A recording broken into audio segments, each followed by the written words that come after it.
What's up, John? Staring at dirt for fun? Kinda. I just planted some flowers and I've heard that vegetation grows faster when it listens to music. Haven't you ever heard you should talk to your flowers? No. Well, you should. Music supposedly makes them react faster. I just have to find the right kind.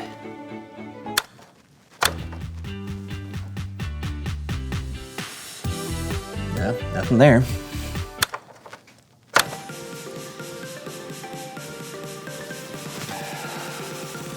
John, this is ridiculous. There's no way that... Woo-hoo! It's time for another dance party with DJ Daisy. Hey! You've got to be kidding me. This isn't even a good song. What? Double Daisy dance. Do, do.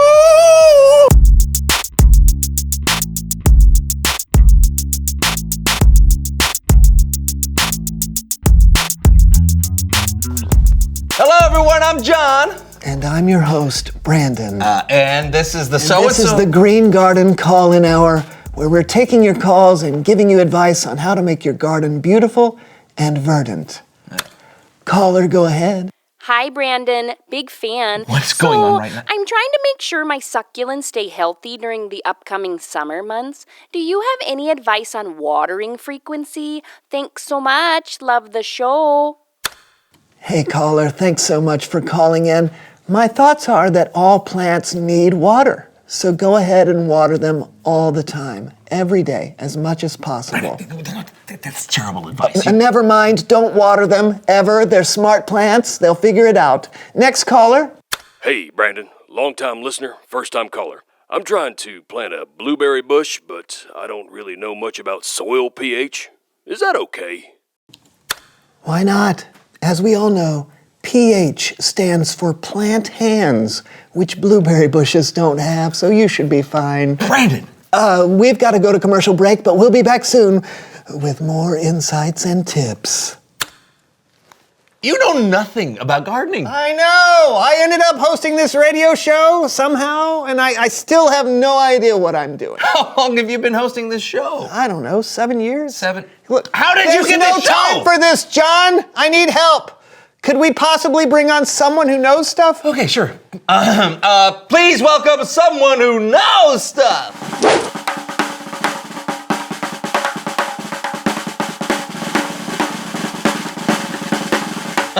Come on in. Have a seat.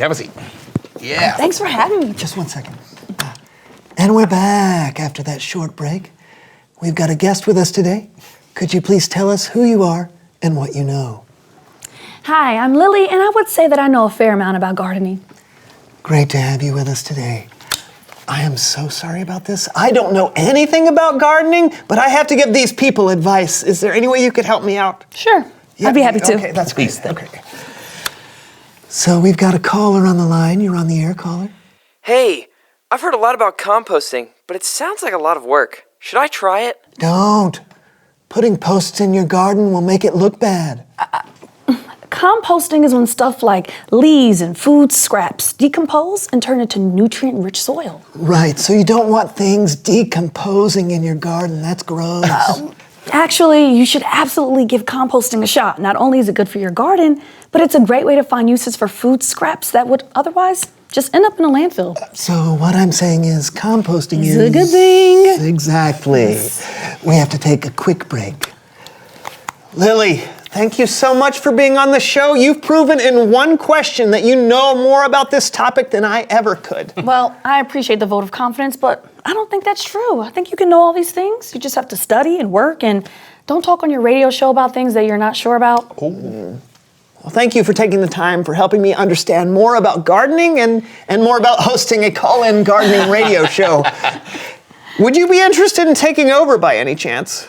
I mean, why not? Awesome! I'm happy to help people when I can. All right, that's great. Yeah. All right.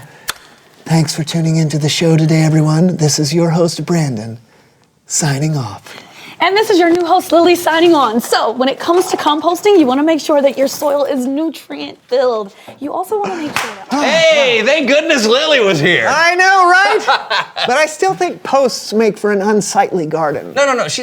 We're not talking about. Didn't you just listen? Never mind. It's Bible story time with Kellen.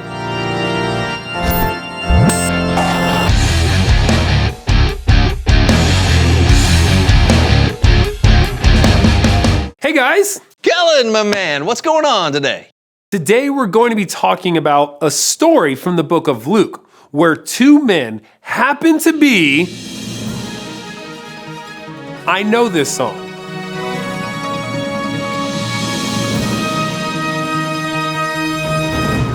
Diane DeWitt here, reporting for Ancient News, where we only cover the oldest possible news.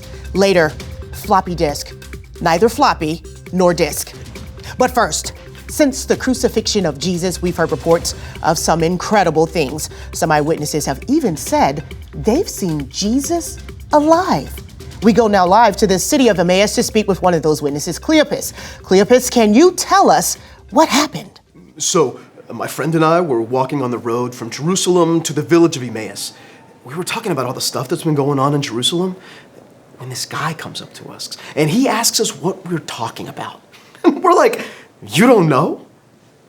And what were you talking about? Well, you don't know either? We were talking about Jesus, of course. How he was a powerful prophet and was sentenced to death. How he died on the cross. We were both bummed because we were really sure that he was going to be the person to set Israel free. But Jesus was crucified and put in a tomb. That's what I'm saying. 3 days ago that was. But that's not all. Today, some friends of ours went to Jesus' tomb and didn't find his body. They saw angels who told them that Jesus was alive. Amazing. Yeah. And you told all of this to the man who came up to you on the road? Yeah. And get this. He said we were being foolish. He said, and I remember this exactly, he said, how long it takes you to believe all the prophets said. Didn't the Messiah have to suffer these things and then receive his glory? And what did that mean? We weren't sure either. So this guy explained. He went through the scriptures, starting all the way back with Moses and the prophets, all of it. It was like God had this plan for everything that's been happening. Fascinating story. I'm sure that's all there is to it, though. Actually, there's Back to you, Kellen. Okay. Well, that isn't exactly all there is to it, but that is how it started. You see, Cleopas and his friend were just arriving at home when they... There it is.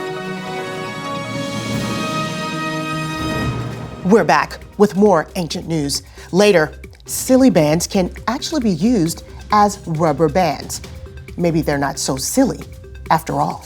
But first, breaking news on the story we just left. We have here the friend who was walking with Cleopas on the road to Emmaus. That's right. My name is... No time for that. This is breaking news. Last we heard, you were on your way to Emmaus when a stranger walking with you explained everything that had been going on. Right.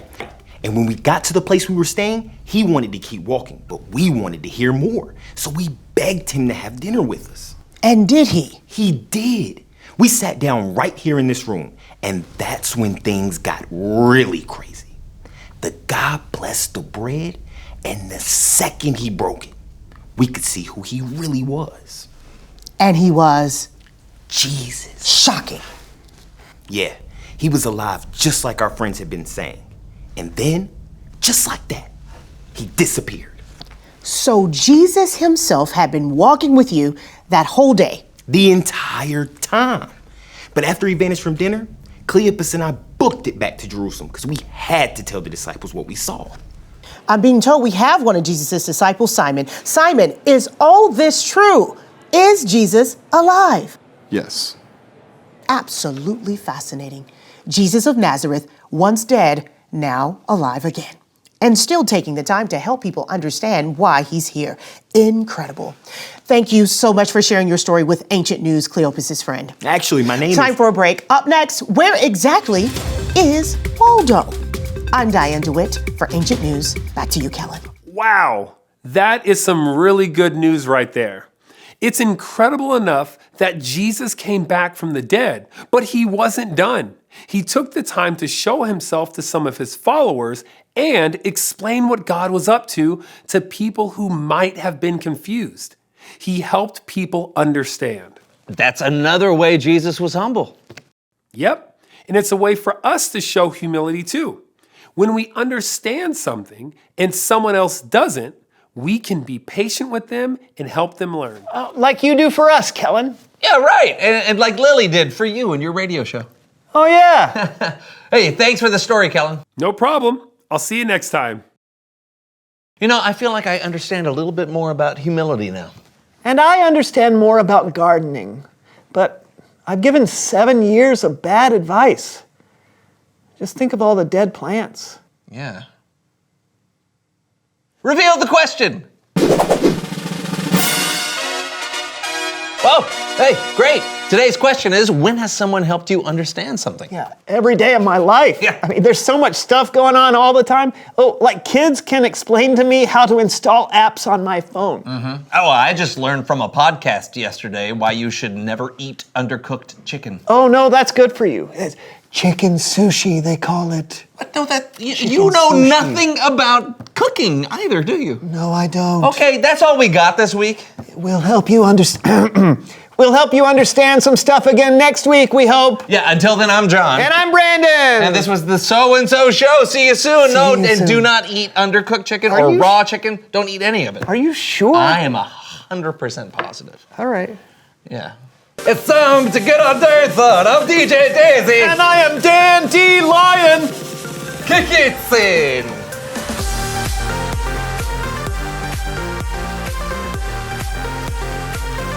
Yeah! I feel the beats. I think there's some beats growing in the soil.